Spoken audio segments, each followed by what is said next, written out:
श्री उपदेशामृत श्री रूप गोस्वामी।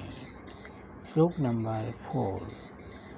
ददाति प्रतिगृहाति गुहामाख्याति पुच्छति भुङ्क्ते भोज्यते चैव सर्वविधं प्रीतिलक्षणम। अनुवाद।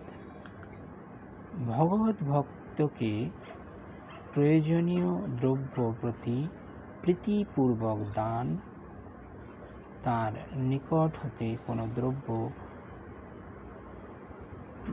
প্রতিগ্রহণ, নিজের মনের কথা ভক্তের নিকট ব্যক্ত করা এবং তার নিকট হতে ভজন বিষয়ক কুচ্ছ তথ্যাদি জিজ্ঞাসা করা, ভক্ত প্রদত্ত প্রসাদ গ্রহণ এবং ভক্তকে প্রীতিপূর্বক প্রসাদ ভোজন করানো, ভক্ত সঙ্গ প্রীতি বিনিময়ে এই 6টি প্রধান লক্ষণ।